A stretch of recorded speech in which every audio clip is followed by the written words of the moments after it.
Can we give up one more hand for Stephen? Our future is bright.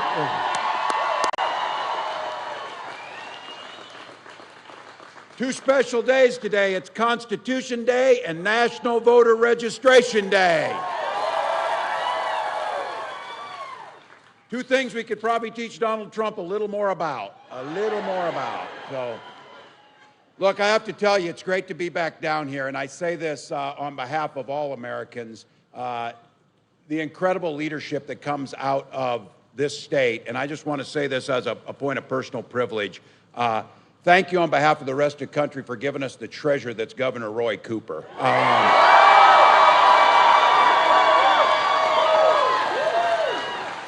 When you meet governors, it's reflective of the people. And when you meet Roy Cooper, you can't find a kinder, more visionary, more thoughtful, just more compassionate person. It reflects on the great state of North Carolina.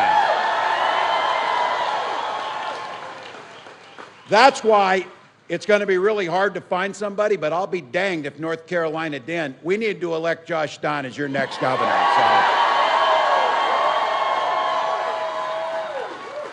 To all the local leaders and the folks I've known down here, but I just want to say to all of you, on behalf of the Vice President and myself personally, as an American, to see you folks out here and to see what you've done. Look, you could be anywhere. You could certainly be out of the rain if you wanted to. We know you're smart enough to get out of it, but you've chosen not to. But you came here, you've got busy lives, you've got kids coming out of school, you got things to do, it's a Tuesday, but you came here for the very simple, beautiful reason you love this country.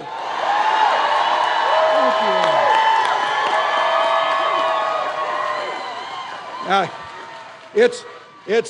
It's also pretty clear North Carolina is certainly not going to let rain stop us from making Kamala Harris the next president of the United States.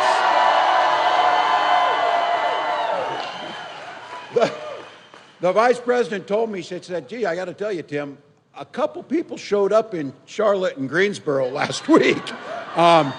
Just to let all of you know, the rest of the country was looking at those crowds and looking at the enthusiasm in awe of what you were delivering. So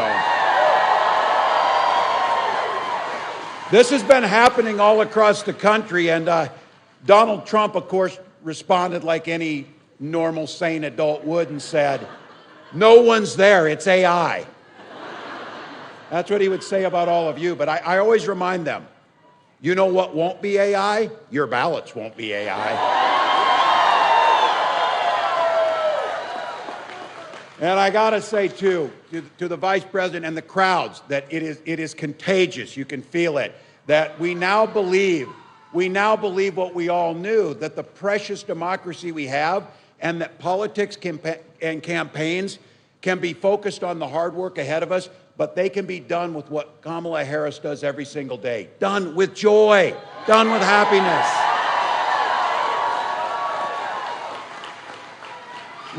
Remember when they thought it was a dig because she laughs? Well, it's really great to have a president who laughs with people, not at people, and that's what we're going to get. So that's because Kamala Harris has spent her whole life fighting on the side of the American people. You know her story. Took on the predators, took on the fraudsters, took on the transnational gangs, took on the big corporate interests, and never hesitated to work with anybody on either side of the aisle if it was right for the American people. I bet she never thought the predators and the fraudsters and the greedy corporate interests would be all wrapped up into one person on a debate stage. But she saw it. But I got to tell you, I'm proud to be on this ticket. And the Vice President says this a lot. Only in America can you find someone from a middle-class family in Oakland, California, and someone from rural Nebraska who have the ability to become the next president and vice president of the United States.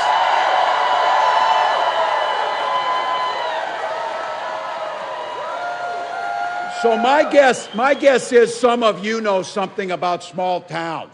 I grew up in a town of 400 people. 24 kids in my high school class. 12 were cousins. I never get away with someone not asking about prom dating on that one either, and not one of those kids became a venture capitalist. Imagine that. I don't know. But you know what you do learn growing up, and some of you grew up in small towns and big towns. It's about taking care of your neighbors. It's about looking out for somebody next to you. It's about understanding the common good. We have a saying in Minnesota, when we all do better, we all do better.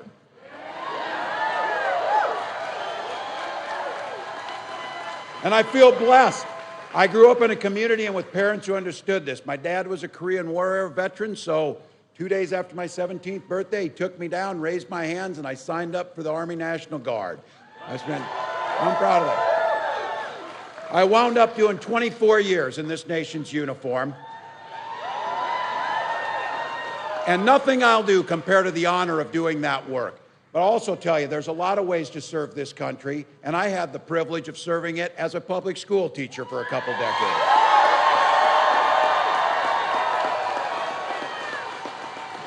Coached some football, which was good.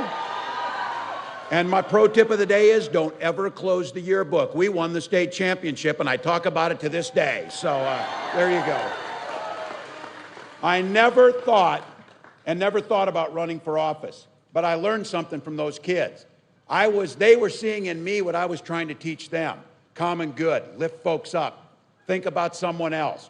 And so my neighbors talked me into running for Congress in a district that they did not tell me had had one Democrat since 1892. Well, they gave me the privilege of serving them for 12 years in Congress.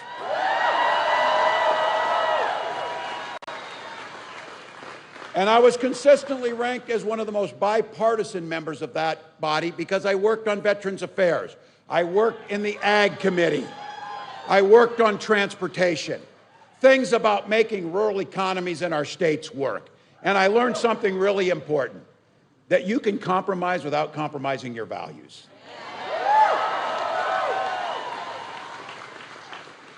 And I know that the Vice President learned those things, so it's good that come November, with your help, after she's elected president and I am elected the vice president, we'll take those values to the White House.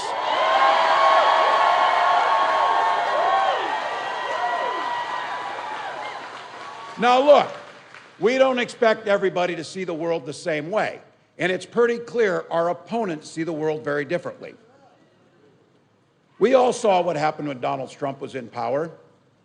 The very first thing, don't let him forget this, because, you know, they try and rewrite history every day. They try and, alternate facts, new this, whatever. But be very clear. First thing he did, signed an executive order and talked about this, was to repeal the Affordable Care Act, which protected those of us with pre-existing conditions, let our children stay on our health care till they were 26. And something, thank God for you and Roy Cooper, expanding Medicare and Medicaid coverage across the state. But I will say this, on the second one, this is the one thing he kept his word on, and he actually followed through with it. He said to his rich buddies, well, you're rich as hell, and I'm gonna give you a tax cut. He did. He did give a tax cut to the wealthiest amongst us. All the while creating the largest debt of any president in history. And then, as our Republican friends are so apt to do, they tell you government doesn't work, then they get elected and prove it. We know that shell game. And the third thing he did, and he brags about this often, he forgets about this too. He rammed through 3 judges who made sure that women are no longer responsible for their own health care choices. And I don't know, he found enough energy to do this. He did all that before he tried to violently overthrow our election and deny a free and fair election. We need to be very clear about how we talk about that, because he lost the election, and there's no doubt about that. There's no need to have fair and balanced news coverage on that, because there is no fair and balance. He lost the election fair and square.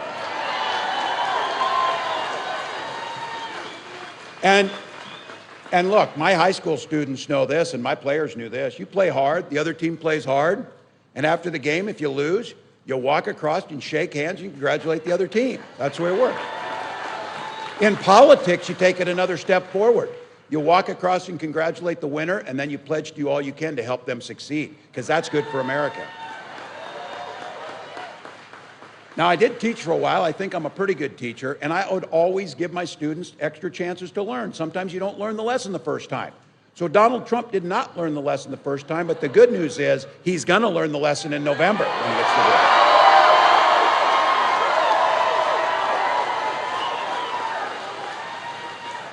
But every once in a while, these guys do surprise me.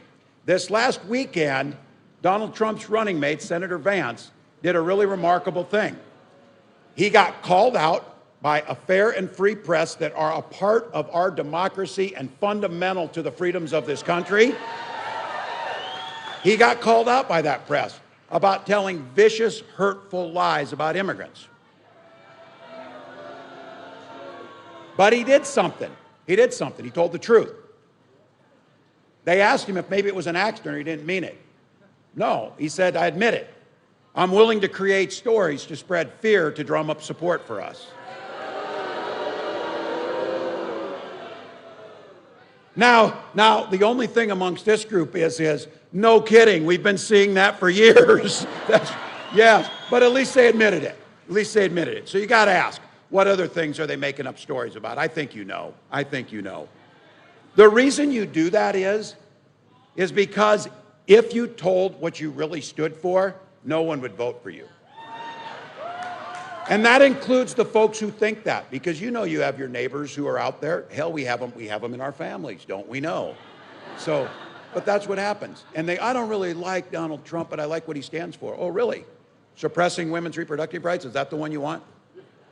Or is it cutting taxes for billionaires while you get screwed in the middle class? Is that the one you like? Or is it ignoring real problems, like our children being shot dead in schools? Is it those things or whatever? So I think for all of us, the truth here, you know who Donald Trump is. You know the pain that he caused. He killed thousands of manufacturing jobs across this state. It doesn't matter how many times he tries to rewrite history, that's a fact and you know it. And then he told us that we needed to not have overtime protections for 280,000 North Carolinians. That's $45 million that didn't go into your pockets, but went into the tax cuts for his wealthy buddies. But here's the thing. I think it's important to know where we came from for where it's at. But I know that people are here, and I know that these young people are excited.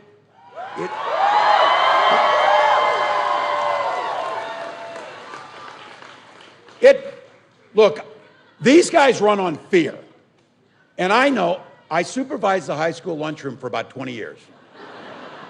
It made me an eternal optimist, have to be, but it also taught me fear is an incredible short-term motivator.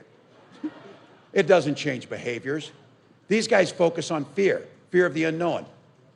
Blame the brown man, blame somebody else. That's what they do. It's important to know who they are, but what really inspires people is policies and a vision like Kamala Harris is bringing that's about the future. It's about the future. It's about what we can do together. It's about telling you can do. And she's got the record to prove it.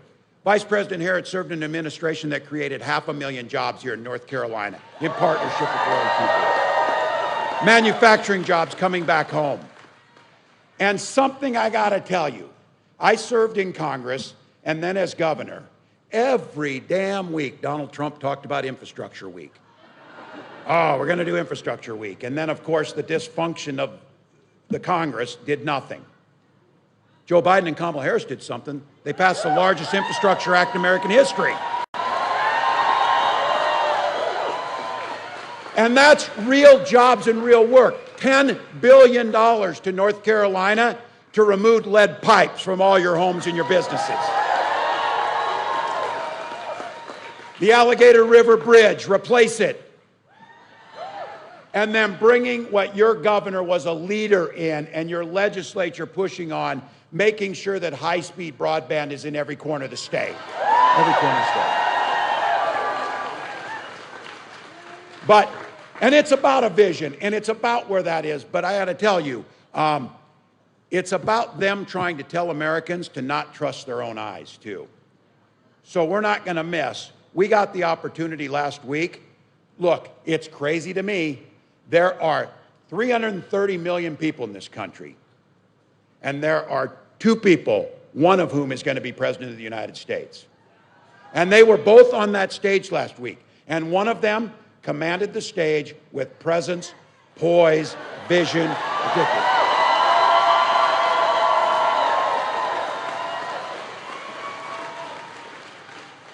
And the other one was a nearly 80-year-old man shouting at clouds, is what it amounted to. So America saw clearly there's only one person that is going to be, and with your help, will be the next president of the United States.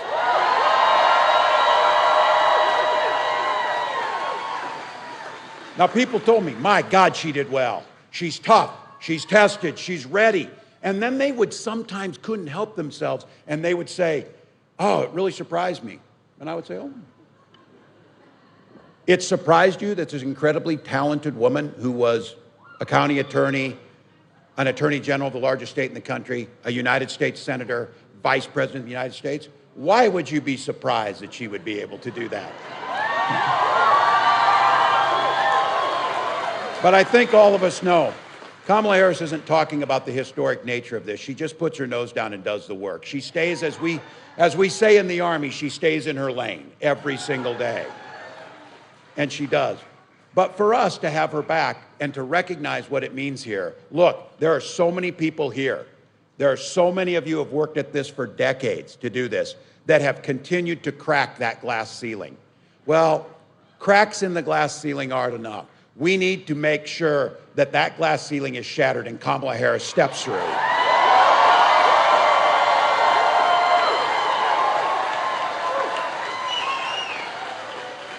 Donald Trump that night had the entire 90 minutes to tell us what he would do to make life a little better for average Americans like us.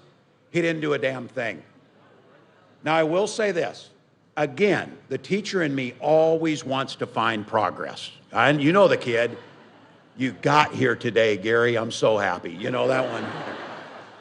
Donald got on that stage, and after 9 long years dealing with a health care plan, he presented us a concept of a plan. Seriously, none of my students ever gave that weak of an answer when you got there. So, the issues that are important to you, again, we understand, and politics can be fun, but it is very clear. Donald Trump has no plan for you. He has no plan to improve your life. Kamala Harris, a very different story. Growing up in that middle-class family, she's laid out a plan for an opportunity economy. And I think it's important to tell our neighbors this. Get the phones out, you're hitting record, send them a video. Oh, it's beautiful.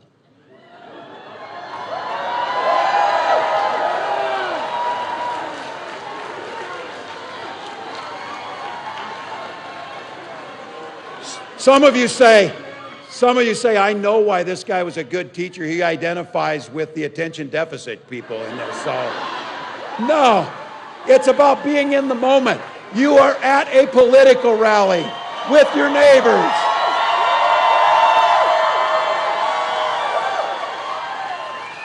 So tell your friends if they're wondering why they think they should vote for her now that they said, my God, she did better than I thought she was going to do. My goodness, she's super accomplished.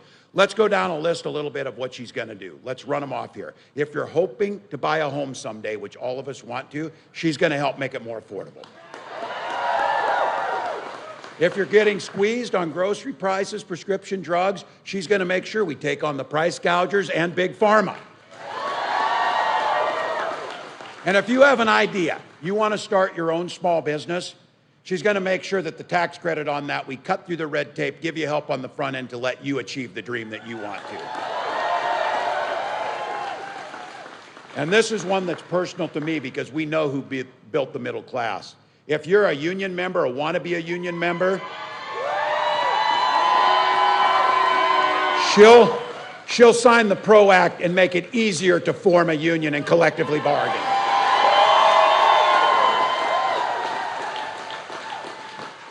And the biggest thing is you saw it. You saw it in Chicago. You saw us talk about it. Freedom.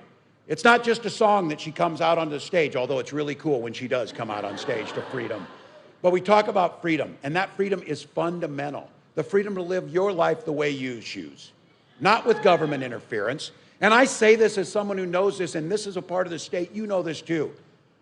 Republicans used to talk the same way about freedoms. They used to really believe it. Not these guys. Now when they talk about it, government should be free. Invade your doctor's office. Make decisions for you. Invade your bedroom. Tell you who you should love. Invade your school library.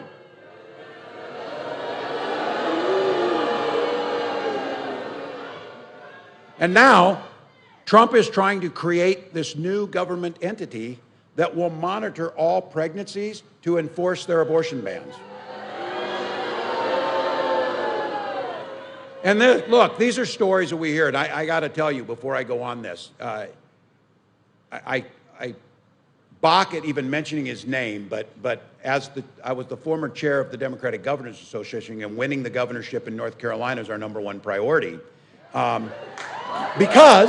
Because you have Josh Stein, because he's following Roy Cooper, but let's just be honest. Let's just be honest. If you search those 330 million people, you would not find a worse candidate than Mark Robinson.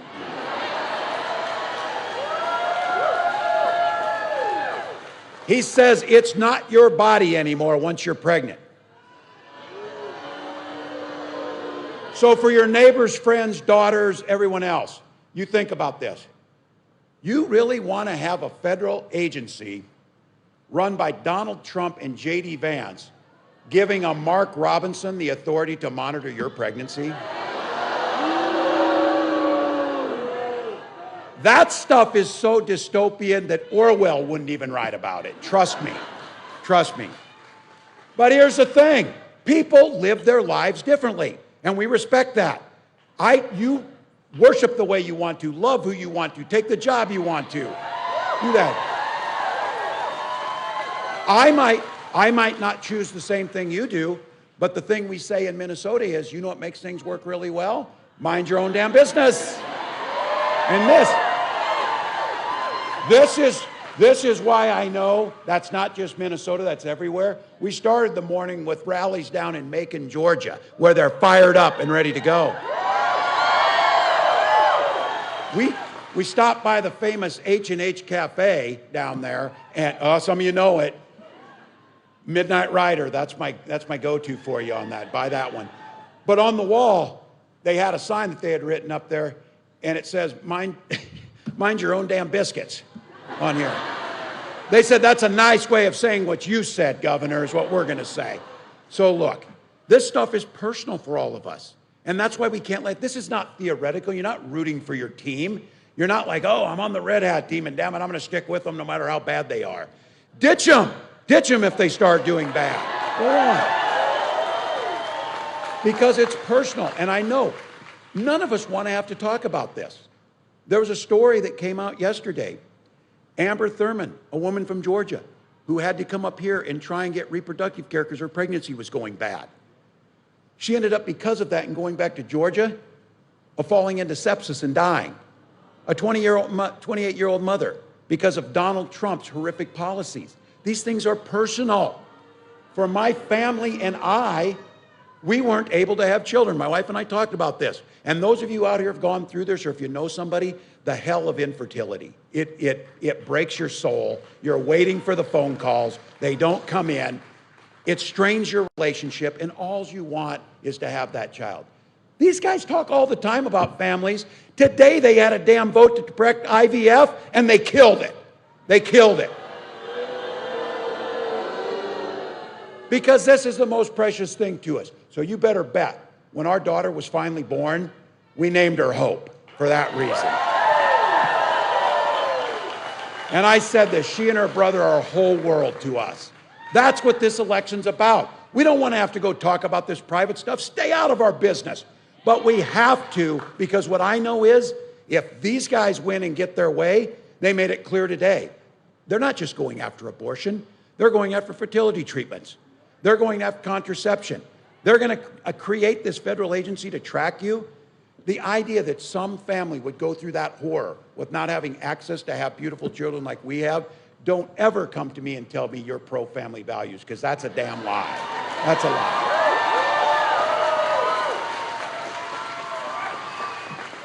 Oh, and by the way, you know what we do after our children are born?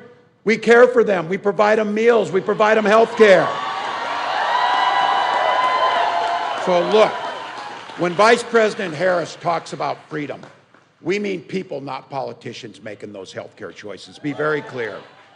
We mean education as a ticket to the middle class, not crippling student loan debt. And we mean that our seniors should retire with dignity by strengthening Social Security and Medicare. I always say this, these folks who don't want government, who don't want anything or whatever, these are always the people, you know, oh, I don't want my property taxes to go up to pay for the local swimming pool that all of our kids swim in. That's because they got one in their backyard. They don't care. And they don't care if Social Security goes insolvent or they raise the age, because they're not depending on it like my 89-year-old mom to pay the heating bill and buy groceries. So look, this issue of freedom, freedom to live the life you want to, freedom to make your own choices, freedom to make sure that government stays the hell out of your bedroom and your choices on that. All of those things from healthcare on down the line, to make those own choices for yourself. That's what this is about. And I will not stand back and watch this. Coming from Georgia, which we saw last week, and we see it every week, hundreds of times in this country. When we talk about freedom, we mean freedom to send our little ones to school without being shot dead in their classroom.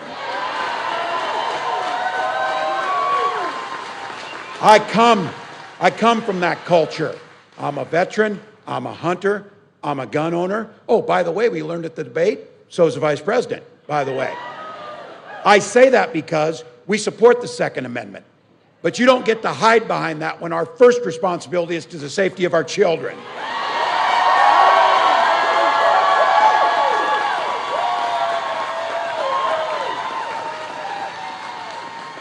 And having been someone who sat in my office with dozens of parents of the Sandy Hook children, as they looked at the picture of my son on my desk and said, our children would have been your son's age. By the way, the Sandy Hook children would have been seniors this year in high school.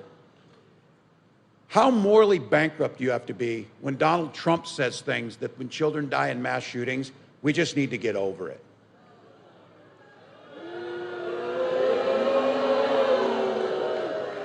And then, and just last week, J.D. Vance told us it was just a fact of life.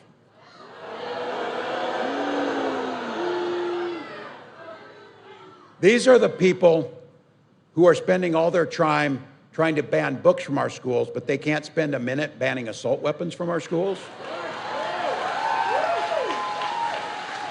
And let's be clear, they don't trust the American people. They don't trust you to make your own health care decisions. They certainly don't trust when they want everybody to vote because they want to suppress the vote because they know how you vote.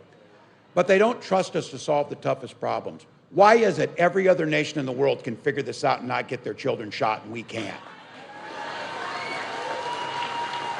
Vice President Harris is right and she'll do something about it. It doesn't have to be this way. It doesn't have to be this way.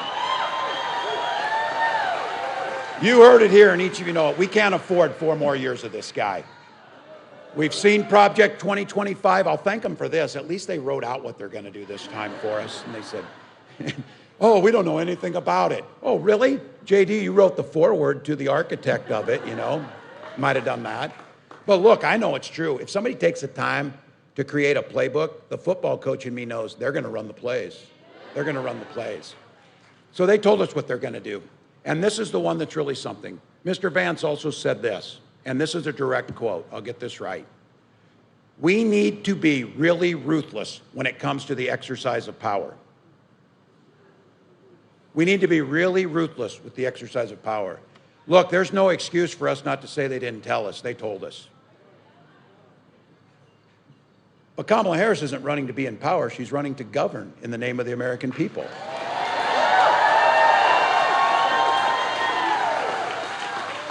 So when they're talking about being ruthless, be very clear, and I trust them on this. This is one that I do. I don't trust him on much, but I trust him on this. Donald Trump has proposed cutting taxes for billionaires because he told them, you're rich as hell, I'm gonna give you a tax cut. He will do it, adding $5 trillion more to our debt. At the same time, he's proposing, now get this, he's proposing these massive tariffs that only Donald Trump knows about, apparently.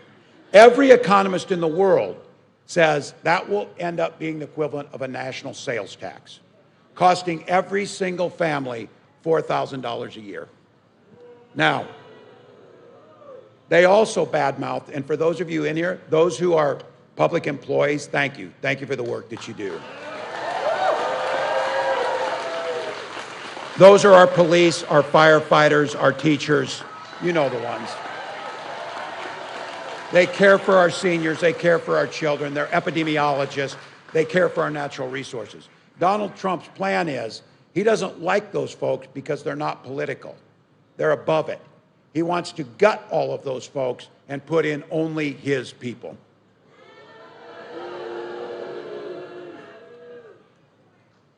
Bad-mouthing the folks, I was out in Nevada last week where Forest Service folks are fighting forest fires. Those are folks that put their lives on the line for us, something bigger than them. And the reason that this is such an alien concept for Donald Trump is he doesn't understand service to anyone but himself. To no one but himself.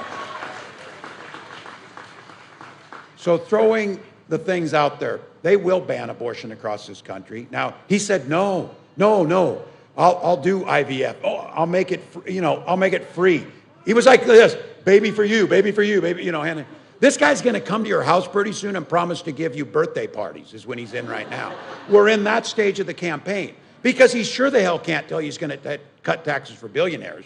He sure the hell can't tell you that he's gonna prevent IVF treatments. He can't do any of that.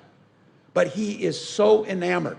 He had an opportunity on that debate stage when they asked him to someone he admired, someone globally. Who do you admire that's out there, whatever. There's a lot of people he could have chosen. I think a group he could have chosen were brave young Ukrainians who are on the front lines resisting. But everyone here knows why he wasn't going to do that. Because he couldn't answer the question if he wanted Ukraine to win that war. You got your answer when he couldn't say that. Because this guy admires Putin. He admires Kim Jong-un. He admires Xi Jinping.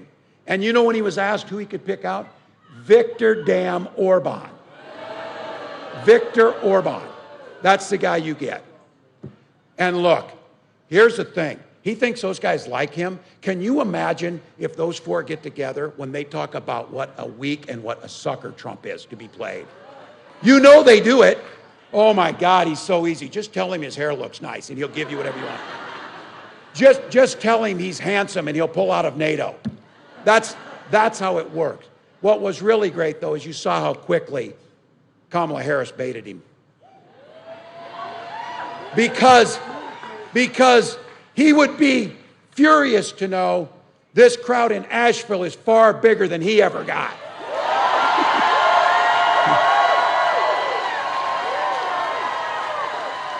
So look, we know what's at stake. They outsmart him, we know what we get.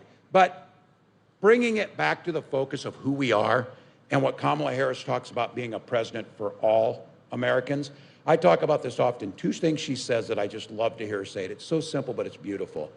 She says the mark of leadership isn't who you can tear down, it's who you can lift up. Simple. Simple. And then we were getting off a bus at a rally, and it was just her and her husband, Doug, and my wife, Gwen, and I, and this was a few weeks ago, and I'm on the bus, and I'm still like, oh, man, this is so cool to be on the bus with the vice president. And we're going to get out at a rally, and there's a whole bunch of our supporters, and there's folks that aren't our supporters. And I said, it's always nice because you can tell them because they have the same hat on, and you just see them, and they're there. But she turned around and looked at me, and she said, Tim, we work just as hard for the people and their families on this side of the street as we do on this side of the street. And that's what all of us believe. Because that's who America is. And I saw it this summer. I had the privilege of a lifetime to be in France on the 80th commemoration of the D-Day landing. And I was riding on a bus with several of our Medal of Honor awardees who had earned the Medal of Honor for bravery. And we were going down these dusty little trails to get to the beaches of Normandy, and the houses were decorated with little French flags, with little British flags, with little Canadian flags, with little American flags. To the cemeteries where the sons and daughters of the free nations of the world came together on those beaches to protect democracy against the spread of Nazism and totalitarianism.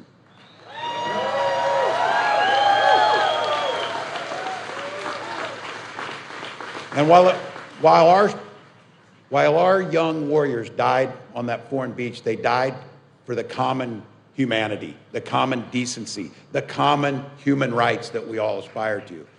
Donald Trump, when Vladimir Putin invades a democratic country, he says, I don't care, do whatever the hell you want. Donald Trump tells Putin that. So when you hear Vice President Harris say, our allies are terrified of him coming back into power again. But the good news is, that's not going to happen.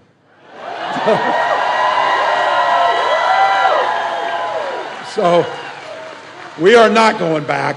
I said, I love all the things. My wife talks about turning a page. She's an English teacher and all of that.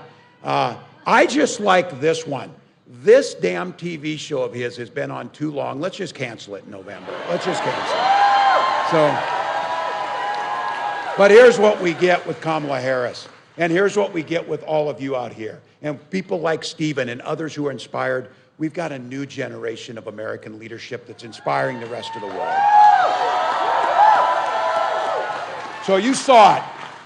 Kamala Harris can take care of herself. Our job is to do the blocking and tackling and cover her back. That's what our job is. So this is where I never get too far from being Coach Walz on these things. This is where I'm going to be. Think about it. If everybody here tonight gets just one more person to do a phone bank or a door knock, just one, talk to somebody, one more conversation, have that conversation. I'm trying with all of my relatives, I'm trying with everybody else to make the case that we're in this together. We can chart a new way forward. Hell, I get it. You're out here, you're standing in the rain, you're giving your money, you're knocking on doors, you're doing all that. But my God, what a privilege to fight for the democracy. What a privilege.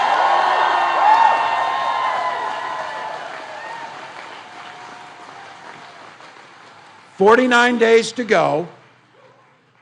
We're finally going to have early voting starting here in North Carolina on the 17th.